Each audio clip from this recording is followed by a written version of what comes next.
போச்சம்பள்ளி அரசு பெண்கள் மேல்நிலைப் பள்ளியில் கோடை விடுமுறை முடிந்து மீண்டும் பள்ளிகள் திறக்கப்பட்டது. இதில் புதிதாக சேர்ந்த மாணவிகளுக்கு பள்ளி தலைமை ஆசிரியர் காந்திமதி தலைமையில் மாணவிகளுக்கு உற்சாக வரவேற்பு அளிக்கப்பட்டது.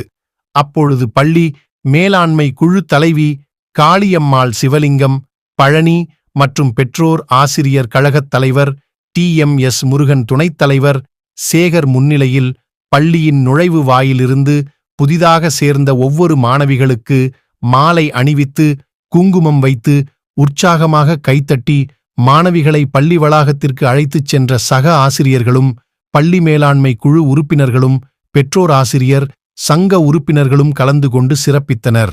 இதில் மாணவர்களின் தாய் தந்தை உள்ளிட்ட பெற்றோர்களும் கலந்து கொண்டனர். மேலும் தமிழக அரசு வழங்கப்பட்ட விலையில்லா பாடப் புத்தகங்கள், நோட்டுகள் பள்ளி மாணவிகளுக்கு வழங்கப்பட்டது. அப்பொழுது தலைமை ஆசிரியர் காந்திமதி கூறும்போது, இந்த பள்ளியில் 98% எடுத்துள்ளோம், இந்த ஆண்டில் 100% எடுப்பது எங்களுடைய நோக்கம் என்று கூறினார்.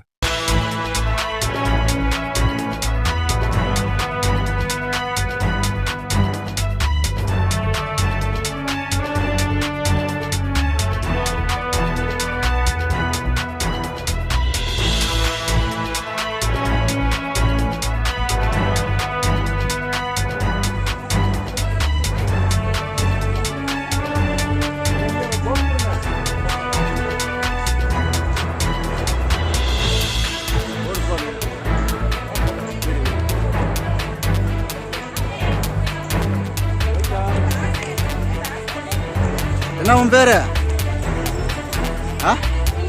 கனிஷ்கா. கிளாஸுக்கு போ, இவ கூட போ.